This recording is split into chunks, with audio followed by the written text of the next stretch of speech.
Welcome to episode 2 of From Belly to Baby. She was so fabulous last week. We had Dr. Camaryn Chrisman Robbins come back for another week. I know you're all really excited because I am too. So welcome. Thank you. Thank you so much for joining us again. Thank you. We have so much to talk about this week. Last week we talked all about what happens in the first trimester. This week is more of a preview show of what's to come in the second trimester. We did a lot of recapping last week. So right now, just to give everybody some indication, I am at 16 weeks. And we were talking a little bit about how big the baby is at this point, and all of those apps tell you each week. It's all about food. It's all about food, yeah. Food. And one of my coworkers said we need to put it in perspective of something other than fruits and vegetables, like a Big Mac and things like that. But this week we're at an avocado stage, and apparently the baby can hear, so it has Mr. Potato Head ears. So cute. Is that legit? Can it actually start hearing things at this point? I don't know I was the gonna answer say, how to that. do you even know? There are some things where you can actually put sort of photoacoustic stimulations on bellies and watch with ultrasound, and when you give a little stimulation, the baby will move. So there's response to external stimuli at this stage, but I don't know that we know exactly what that means to the fetus. Yeah. You know, what that noise, is it interpreted as my little fetus brain says that's a high sound or a low sound or a loud sound or a soft sound. I don't know, but you don't need to worry about swearing occasionally in front of it? No. Okay, good. You can go to loud movies. I get that question. Really? I want to go see a movie. It's loud. Can I go if I'm pregnant, or will it hurt the baby? I get that question. And I'm guessing the answer is it's fine? I think it's fine. Your baby's in like a bag of fluid. Like, can you imagine going to the movie with big water earmuffs over your ears? We've already gone off the rails. Oh, that's all right. How long did it take us? 5 seconds this time? Fantastic. All right, so we'll back it up, put it on the rails for a minute until we go back again. We'll back it up actually to reintroductions, because not everyone was with us last week. My name is Abby. I work at St. Louis Children's Hospital. I'm expecting my first baby, and we're talking about all of the what-ifs, ins and outs, and fun times in pregnancy as they unfold. And Dr. Camaryn Chrisman Robbins is a WashU physician, OBGYN, who practices at Barnes-Jewish. You see women there. And some of the babies you deliver wind up needing a little extra love at St. Louis Children's Hospital. So Absolutely. We've got the whole campus covered right here. And last week, like we said, we talked about the first trimester. And this week we're talking a little bit of a preview. And it changes a little bit. My perspective as I was trying to draw up notes. This time it was a lot more about questions I have now versus questions I have going back. But we'll go back just a couple of weeks. The second trimester, I feel like I'm giving you a pop quiz, actually begins when? Like 13-ish weeks. And do you magically feel better at 13 weeks? No, you never feel better. Just kidding. It's over. Everyone, I don't know. Some people's morning sickness lasts 1 week. Is that too much? No, I think that's just fine. Okay. Last 1 week, some people have nausea and vomiting to 36 weeks. I mean, there is a physiologic reason that you should feel better by about 12 weeks or so. And what is that? It's just the pregnancy hormone that makes you nauseous. It peaks and then starts to abate. So people with twins, however, have more of that pregnancy hormone in their bodies. Some people are so sensitive to it that even a small amount, they still have nausea and vomiting. But most people feel better at, 13, 14, 15 weeks. They really start to, even though their body is changing, and then that's that weird time where you're like, I haven't told everybody, but I look kind of bloaty. I was do they say, think it I'm just just looks like awkward weight gain right now? I'm just like the beer and burrito belly, but that's not. But you don't want to. It's your business. Don't tell people. You don't have to be like, yeah, I'm not bloated. I'm pregnant. It's no one's beeswax. And I will say also around for me, I was again very fortunate. 10 weeks is about where I started to feel like a human again. And for those first 10 weeks, it was just excuse the analogy, but you just feel really hungover, or I did at least for about 10 Tired, straight weeks. bloaty, headachy. Just like I didn't want to move. I would be much more comfortable on the sofa than anywhere else, that kind of thing. So around 10 weeks, it started to improve, especially mood-wise. That was my biggest thing. Okay, was interesting. Being more tolerable in the house, I think, around 10 weeks.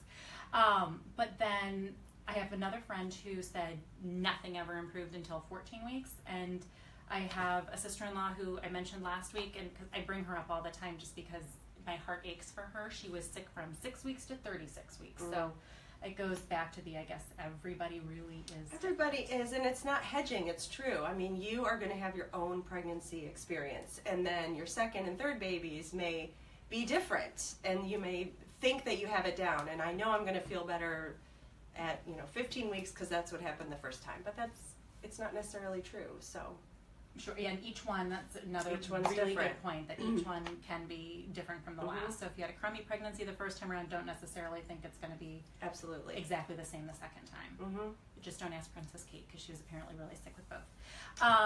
But that, I know, really unfortunate. That 12, 13, 14 weeks, though, for everybody, you're usually, assuming you know you're pregnant, going to have another appointment.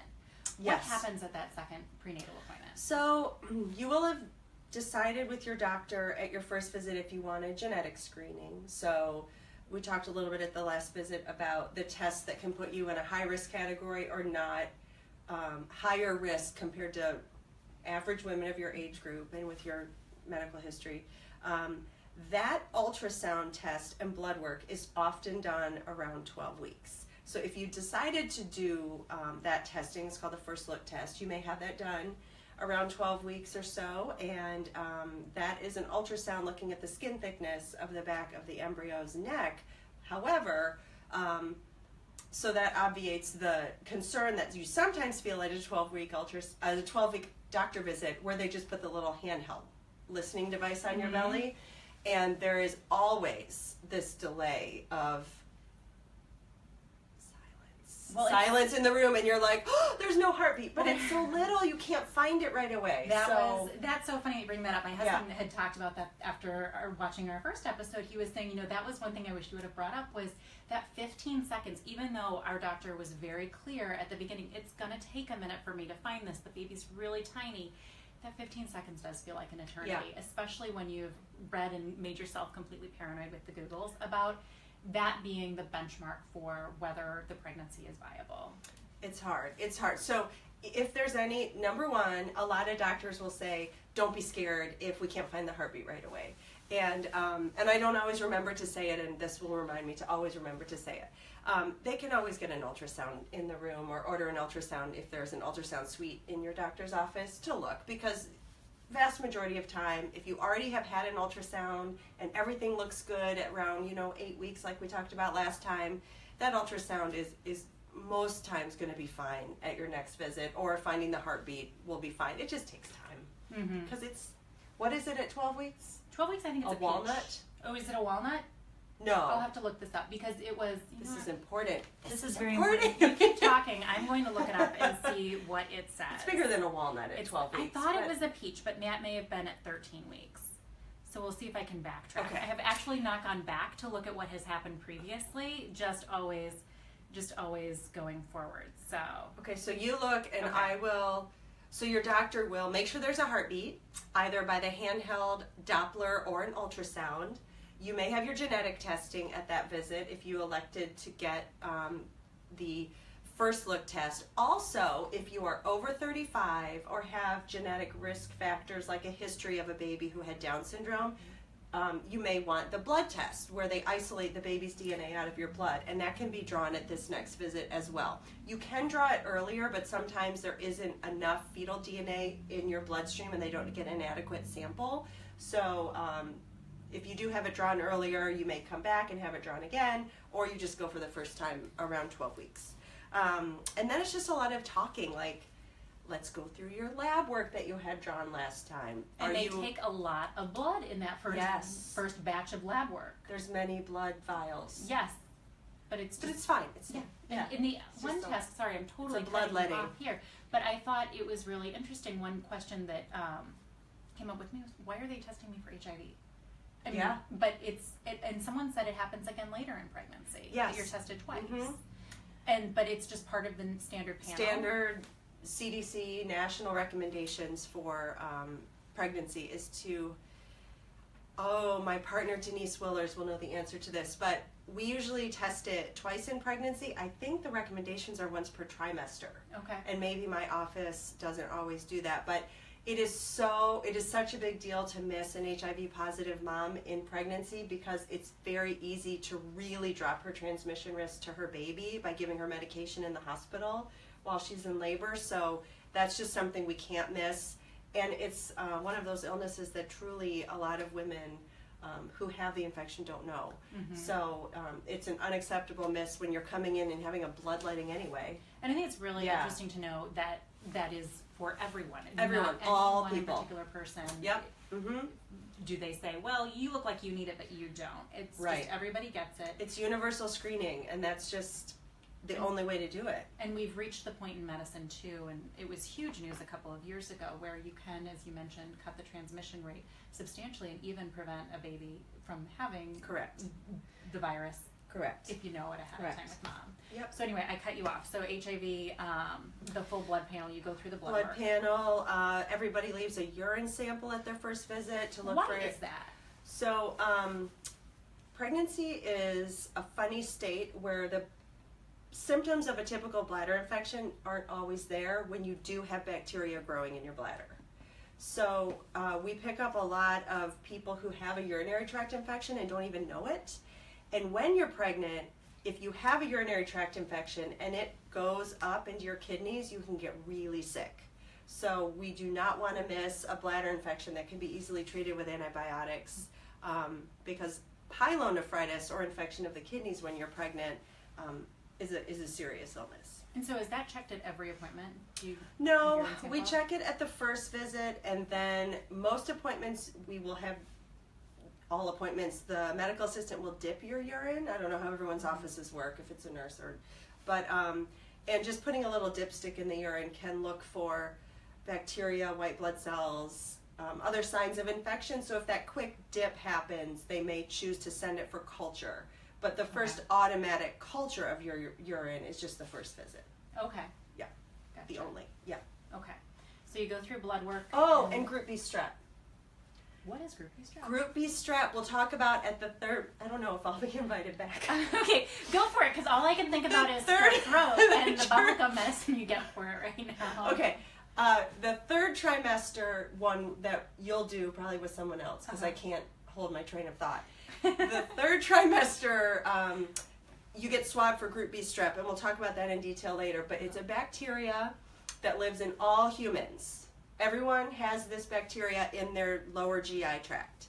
If it happens to be growing on the outside of the skin around your bottom parts, lady parts, can I say like vaginas and stuff? Okay. Yes. So if it's growing on the outside and your baby is born out of your vagina, it can, I said vagina. Everybody's giving you thumbs up. It can get the bacteria. We encourage proper use of names with kids. May as well do it with adults too. I can't. There's okay. You're no OBGYN. So the baby can get sick. So we screen everybody because if you have Group B Strep, one pregnancy, and you need IV antibiotics in labor to prevent your baby from getting it, your next pregnancy you may not. There's no. We test all pregnant ladies every third trimester with a swab. But sometimes it presents itself at that first urine culture.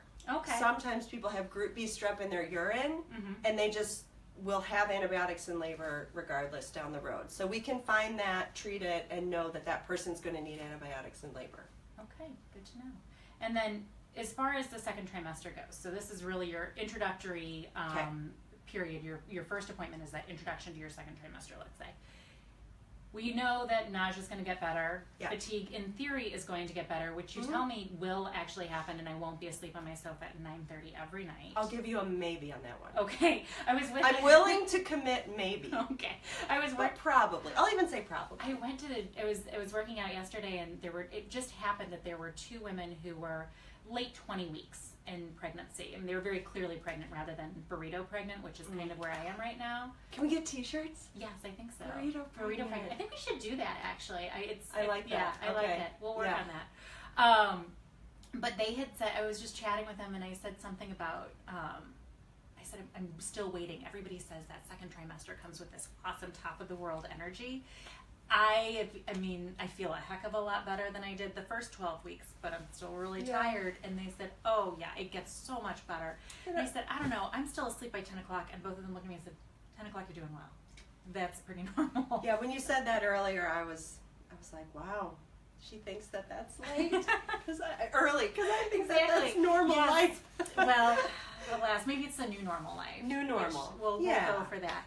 No, it comes, I mean, I'm just really hesitant to put limits on things and set expectations, because I don't want anyone feeling like their body isn't working or they're disappointed in their pregnancy experience. So what if you're still tired at 26 weeks and you feel great at 30? I mean, I'm so hesitant to like hem people into a set of expectations. And it is so funny reading everything in those dreaded apps and what have you.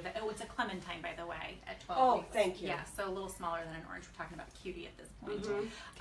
But and we should also note that you can send us questions and we'll try and address them to the best of our ability as you're watching. But oh wait, now I've lost my train of thought. It's catching.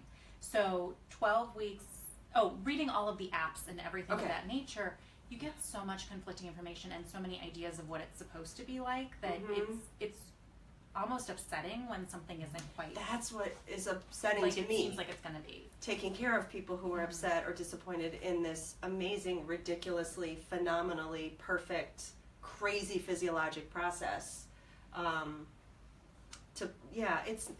We need to be kinder to ourselves. That's all I'm saying. Well, so there are a number of symptoms, so generally, that will show up in the second trimester. Yes. What kinds of things are you seeing? We actually had a question last week, and it's one that I can definitely relate to, and I got great advice early on. It was, I get up in the morning and I'm dizzy. And my doctor said, you need to drink a bottle of water before you get in the shower, because I was getting out of the shower and lying down. And what is that? Why do you get dizzy? So your blood volume starts to increase when you're pregnant because you have more blood that is taking care of your needs and your baby's needs.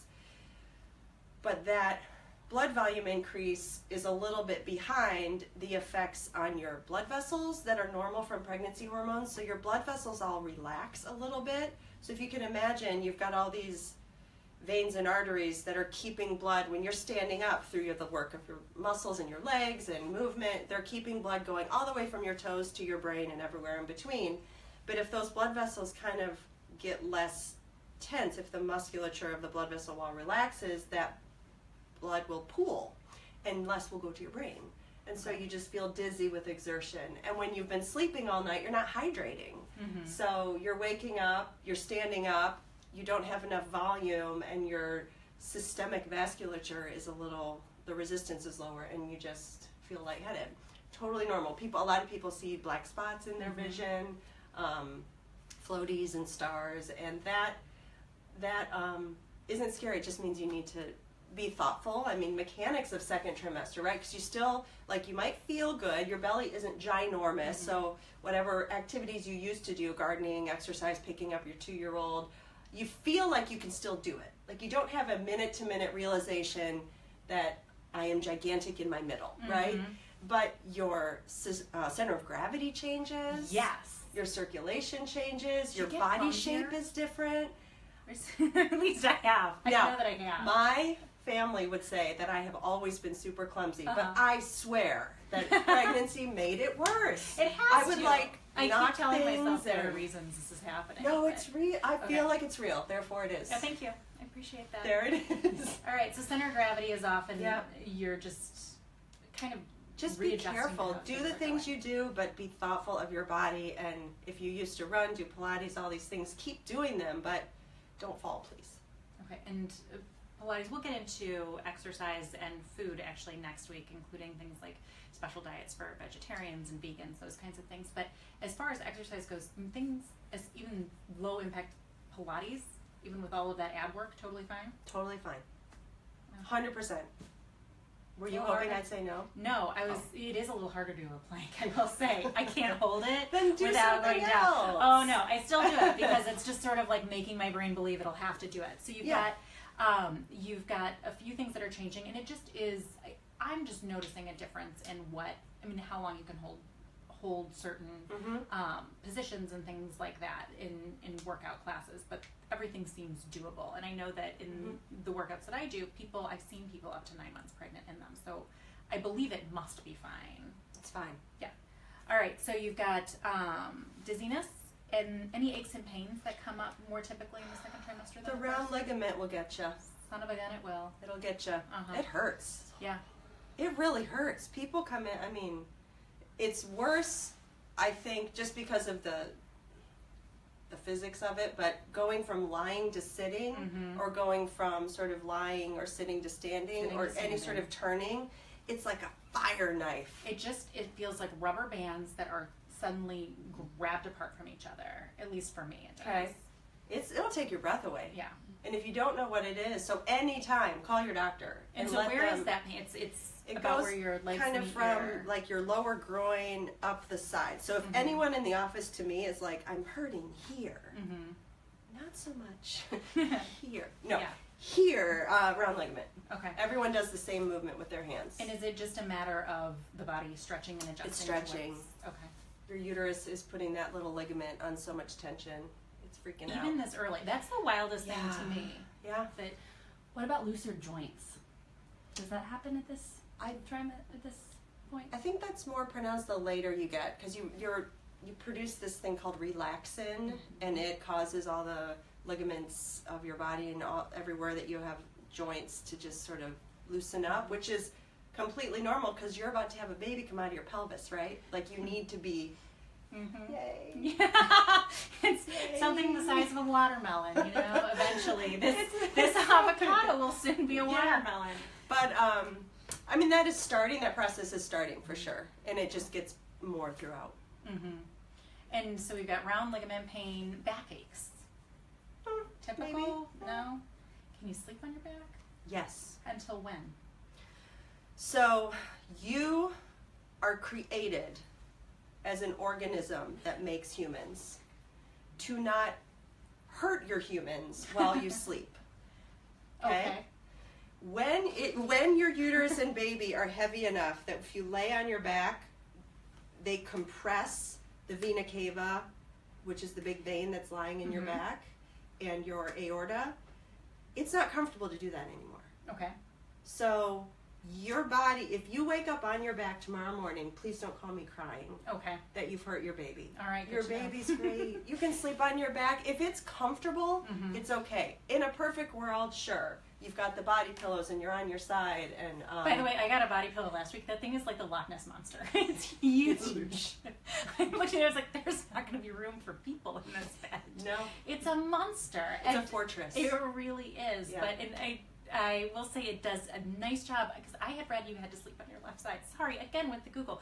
But I had read... If it's comfortable for you, if you're a side sleeper, but... I'm a right side sleeper. And so I've noticed that my right side will go... I'll wake up with my, that throw your hand up in the air. Everything's asleep on the right side. It doesn't happen on my left, but I don't naturally sleep on my left. So I thought, well, I'll have to prop myself up. But apparently... sleep. Yeah. You will never sleep again. Ever. Sleep. Right side, left side. Do what's comfortable. And you have to trust the physiology of your body that you will adjust yourself. Well, and I have to believe it's on. Just like exercise, and the recommendation that was offered for that is you'll know when it's too uncomfortable to do anymore. Exactly. So until that point, you're fine. All right, let's see, what else do we have? I'm peeking at my notes that are hidden under the pillow. Yes. Kelsey just wrote in, she gave her body pillow a name because it was so big. It should have a name. I just couldn't get it. I mean, I got home. Joe, what's the name? Yeah, Kelsey's going to have to tell us the name so that we all have some inspiration. I had named my scale Stanley, so that's taken for the body pillow. But it's about to have a name retracted from it because I just don't like it anymore. The scale, not the body pillow. But the box arrived from Amazon with the body pillow in it. And my husband got home, Joe, and he goes, "What is that?" I said, "I think it might be a person. I'm not positive. This might be how the stork arrives in modern day." His name is Dave. Dave. Dave. Well, interesting. That's very nice. I'm going to have to think about like that. it. You know what? Send me some suggestions for the body pillow's name. We'll see what we can come up with. Maybe I'll bring it next time because it really is massive. It is huge. The varicose veins. Not yet. Does that happen second or third? Third. Mostly third. Stretch marks. Third. And let's just do a little preview on this. So I may or may not have ordered certain creams on Amazon that promise that the stretch marks will be alleviated. Dear Cameron, will the stretch marks, can they be prevented, or will they just be if they're going to be? They are mostly going to be. Okay. You are welcome to spend your money with the things that you want to try to help. It's like going to the dermatologist and having them say Cetaphil. Yes. I just can't say that'll really help. Yeah.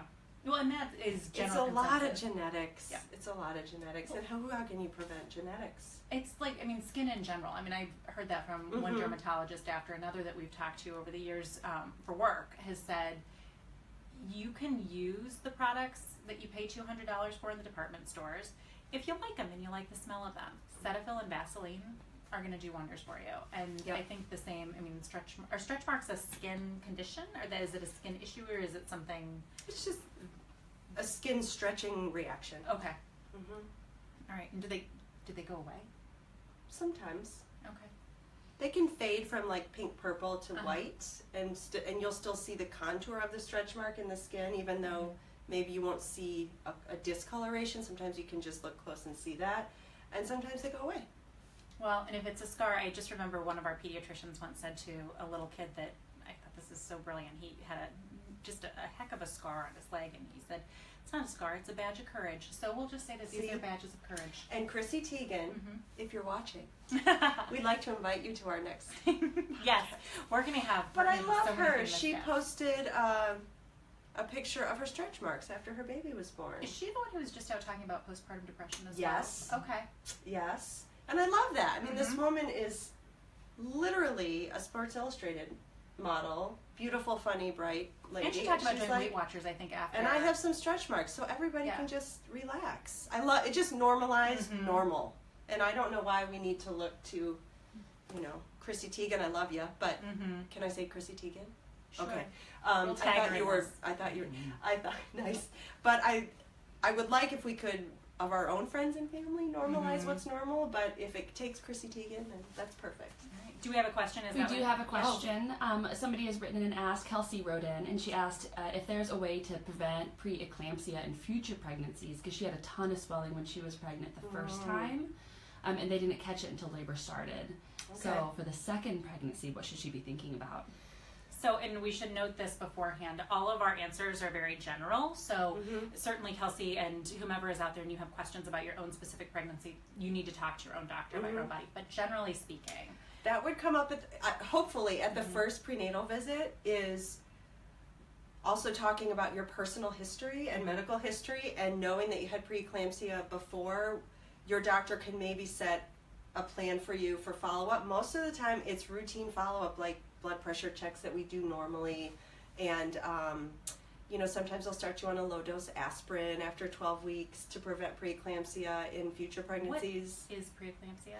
Preeclampsia is a pregnancy condition where you get high blood pressure and headaches and swelling and sometimes issues with your liver. And I'm trying to be general. Yeah, well, no, you're fine. I mean, I could rock some preeclampsia knowledge right now, but I think that's beyond the scope.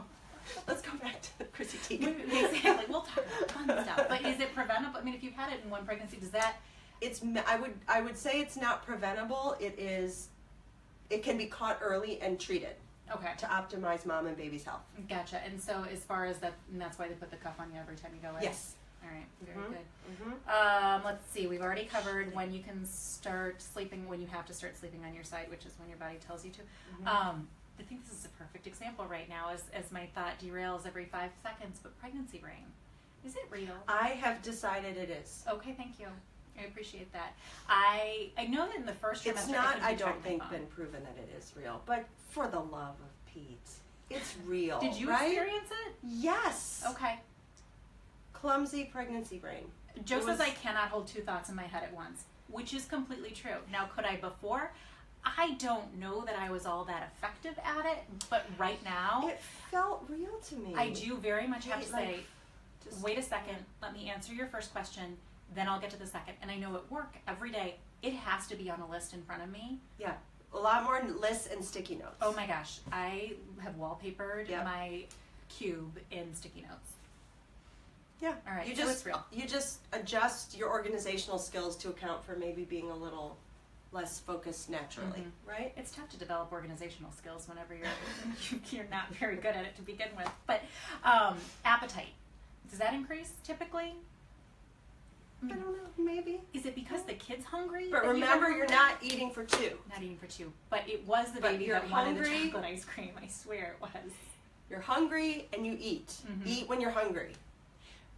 But be careful of portion size. I'm going to say it 100 times. That's all I care about. Well, I think it's really important to reiterate time and again, and we'll talk about it in greater detail next week. But as far as eating goes, and I have this, I will occasionally track in a day what I'm eating just to see if it is adding up to the, okay, you're supposed to have 250 calories. And of course, if you're writing 250 extra calories a day, not 250 total, 250 extra calories a day in your second trimester. If that's accurate, that was Google.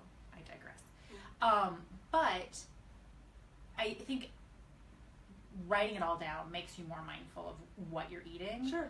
But I also wonder if it makes me eat more too at times because, well, I haven't had my mid-morning snack. I have to have that. But if you're hungry and you eat, you can.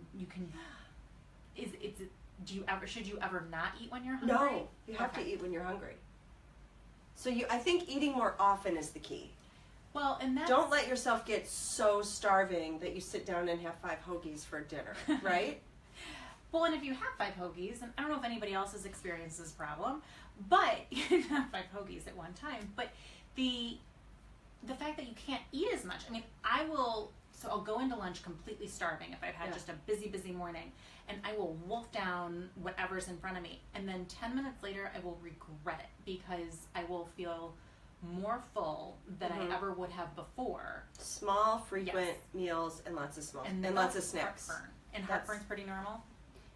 We'll come back. I'm sorry, we'll come back to heartburn in 1 second. Somebody made a comment that said maybe increasing the protein in your diet would be good as part of the frequent meals. Sure. What do you think? So I would say anything that is high density calories, so not like empty calorie like Oreo cookies. No, I love Oreo cookies.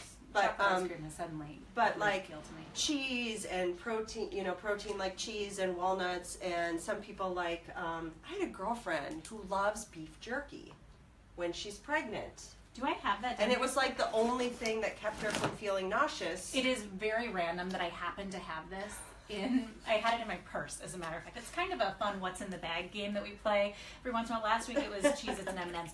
My brother, we visited him a couple of weeks ago, and he greeted us at the airport all adorably with a survival kit, and in it was a pack of Slim Jims for my husband and M&Ms for myself. The M&Ms are long gone. I ate those while waiting for a table in a Mexican restaurant. But the Slim Jims were still in there. But that is actually considered protein? Or is that I don't know about, I just had beef jerky and you threw a Slim Jim at me. Is that not beef jerky? I don't even know what's in a Slim Jim. Okay, well, I think a lot of sulfites, but we'll find that out later. Yeah, I think... we won't tag Slim Jim on this list. Protein. Protein, all right. For sure, protein snacks. And as we covered last week, you can eat the turkey. Yes. Okay, very good. All right, so we've got calorie. Do you have another question? We have 2 questions. Yes. Kelsey wants to ask if you have baby spacing recommendations of the time in between having babies. Yes. So that would be, in a perfect world, you roughly have a 9-month-old or more when you get pregnant. Does that differ at all if you've had a C-section versus... I'm trying to be a grown-up here. I always say traditional delivery, but we're going to go vaginal because we've covered... We already know we can say vagina. Okay. And now, I will tell you some of the recommendations coming out of sort of general obstetrics and high-risk obstetrics are a bit different than the recommendations coming out of family planning, in terms of spacing and preterm deliveries and all of those situations. But I'm, roughly a 1.5 to 2 years at the earliest. Okay.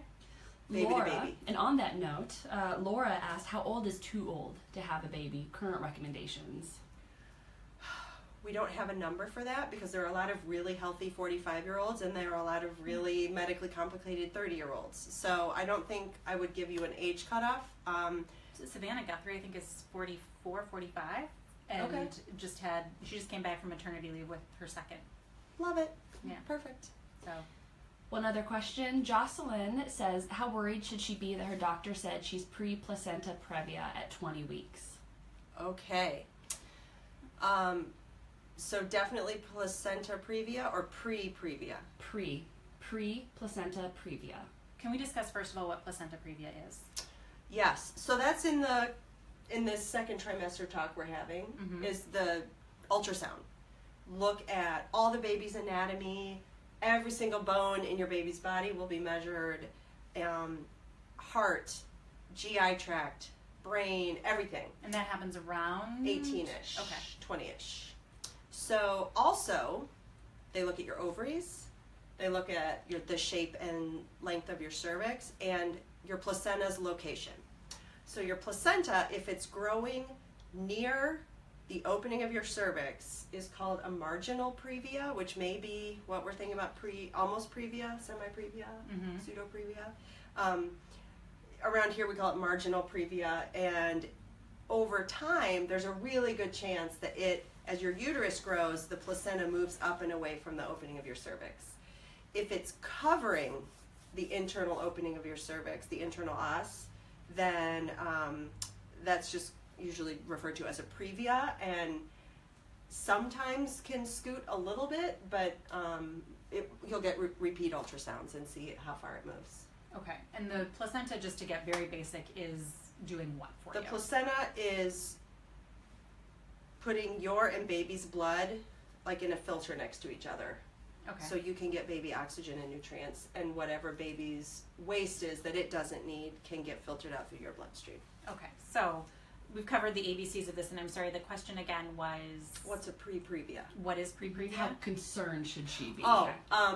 If it's not covering the internal os, a follow-up ultrasound should be ordered in 6-8 weeks or something, roughly whatever your doctor has planned, and there's a good chance it'll move, roughly speaking. Okay. And then as far as placenta previa itself is concerned, is there a remedy for that, or is it something you just watch over time? You watch, make sure baby's growing, make sure mom doesn't have any vaginal bleeding, and it is something you would need a C-section for. Oh, okay.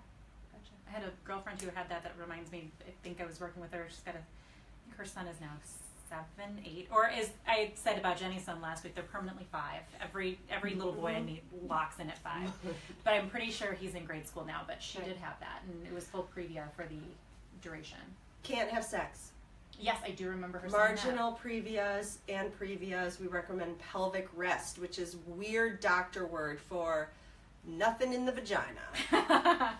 Tampons, douches, sex toys, penises. And douches, first of all. I didn't bring this up as something you shouldn't do because I feel like it's kind of something that is outdated in terms of people don't do this anymore, but people do it? A lot of people do it. Interesting. A lot of people think it's healthy, like they think they're doing what's right. We're marginally off the rails here, but at the same time, I think what it's important. happened? It questions. I don't like douches. Okay. You don't need them.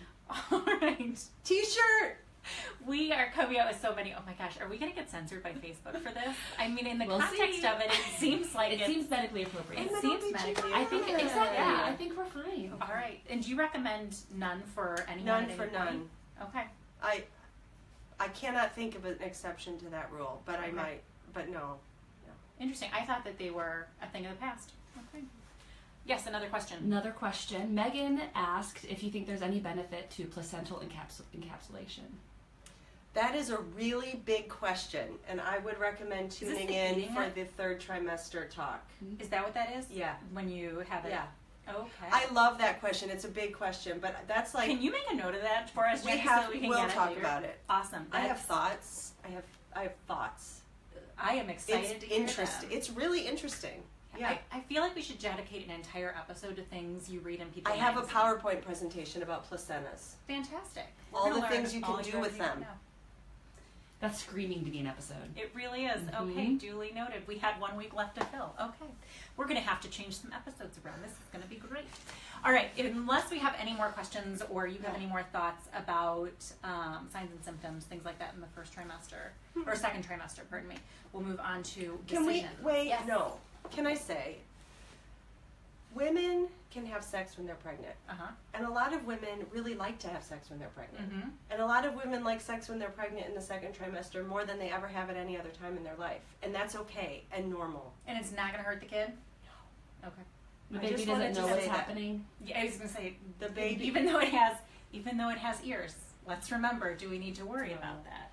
So I want to normalize sexuality during pregnancy. It's normal. It can even be enhanced.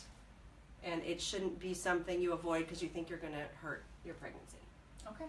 I've said it. Moving on. All right. I feel like that needs to be one of those, it feels like one of those tickers at the bottom of the screen next time. Doctor normalizes sex during pregnancy. What decisions should you expect to have to make? Second trimester. Second trimester. One we know is whether or not you find out the gender. Mm-hmm. And is that a decision? Some people already know at the end of the first trimester because of the blood test. Mm-hmm. And then you can determine at your ultrasound. Now, if you go into your ultrasound and you say, I don't want to know the gender, do you have to be worried that they're going to flip the camera on and boom, you're going to see? Maybe, but those ultrasounds, if you don't spend all day, all year looking at those, you don't know what you're seeing. I mean, sometimes, rarely, it's like, Okay.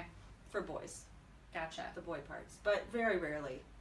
They're very confusing to watch. Okay. You can tell there's a shape of a head and you're good to go. All right. So you will determine whether or not you want to know the gender and say at that point, yay or nay. What other things? Honestly, it's a pretty good... The second trimester is pretty mellow. A friend of mine said it was the most boring. You don't have to pick a pediatrician. That comes later. You don't have to... I mean, give yourself permission to just be.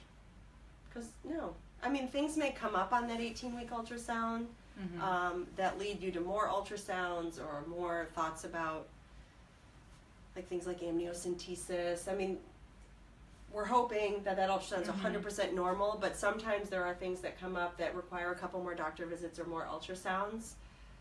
If you have a complicated medical history, there may be some extra things that happen in that second trimester, but most people, it's just once a month. Come to the doctor's office, get your blood pressure checked, and listen to baby's heartbeat.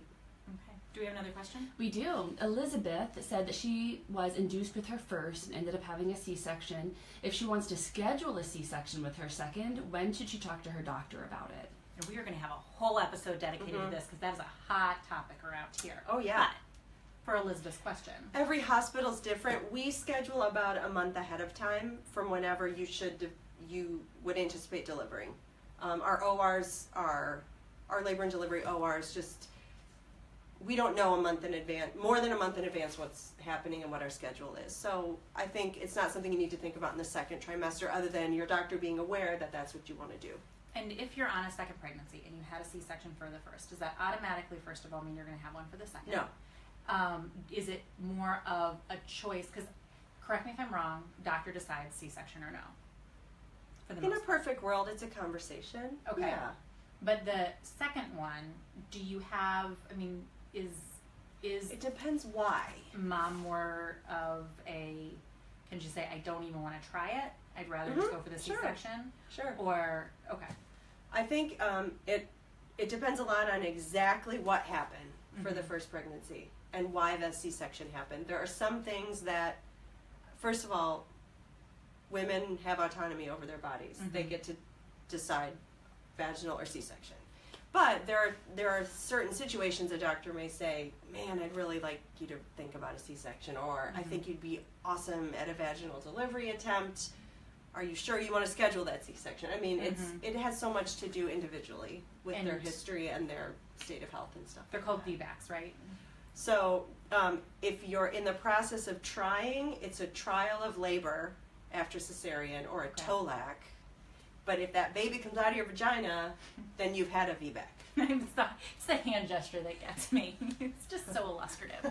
But we will have, thank you so much for asking that question, Elizabeth. I think it really is something that weighs on a lot of women's minds, and we'll talk about it in great detail, certainly as we get, I think, closer to the third trimester, we're talking about it.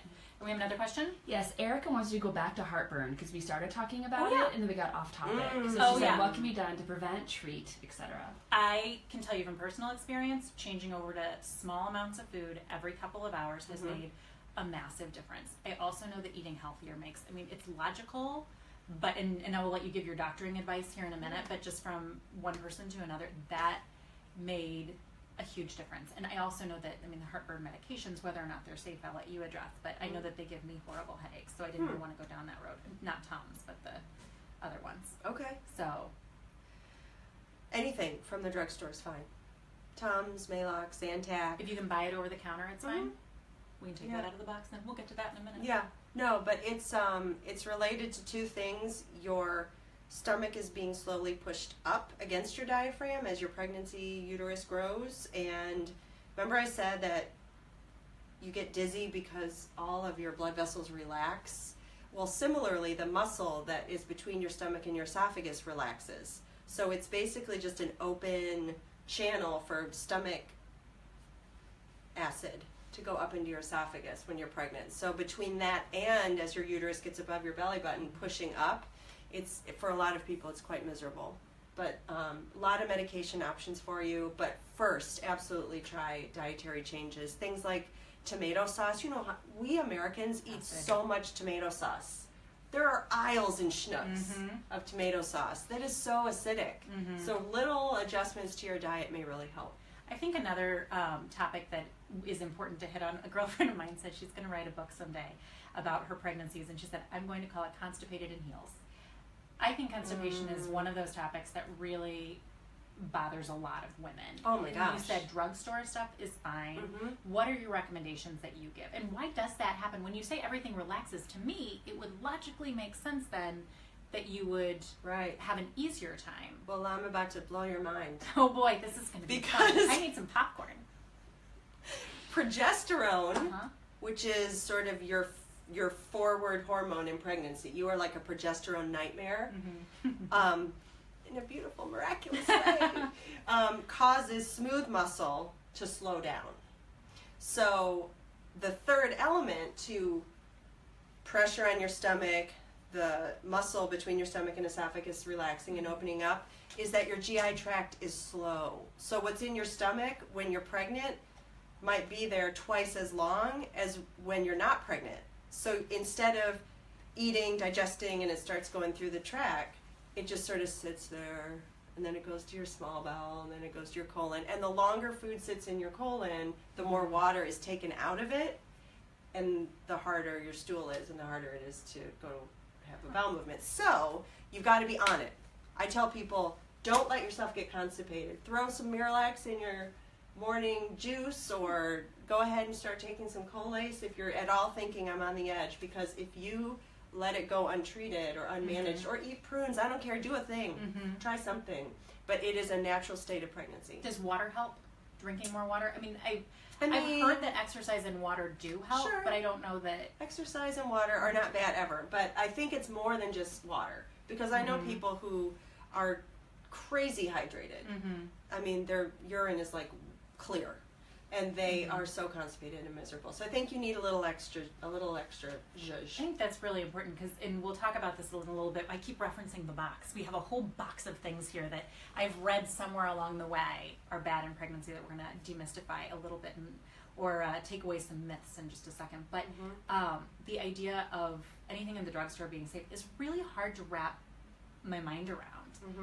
Because I think... Not anything. I mean, Advil I know you're not supposed to take. Right. Right? I say that out loud. I should have checked that beforehand. But for the most part, there is a whole list. We talked about this last week that you get usually in your first OB visit. For constipation and heartburn, everything in the drugstore is fine. Okay. Just figure out what works for you. Okay. We have two questions. Casey says that she had a placental abruption with her most recent delivery. Is she at high risk with a subsequent pregnancy? Is that something that carries over?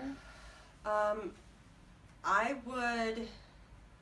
Is Casey pregnant now? I would talk to your doctor. She did not say that she is. Okay. So I would say there are some conditions like really high blood pressure that predispose you to an abruption, and there are some times that maybe you get in a car accident and any sort of belly trauma can cause an abruption. There are other reasons as well. It's where the placenta pulls away from the uterine wall. Okay. And so as a result of that, you have a lot of bleeding and the baby doesn't get as much oxygen. So there's different reasons it happens, and I would just say talk to your doctor about why they think it specifically happened to you. Is that something that is good practice in general? Because I know whenever you go to your general physician, you talk about pre-existing or your family history, those kinds of things. Is it just important to address anything that had happened in a previous pregnancy, especially if you're with a new doctor, or do they review old records? How does that go? I don't know. I would love for it to be better.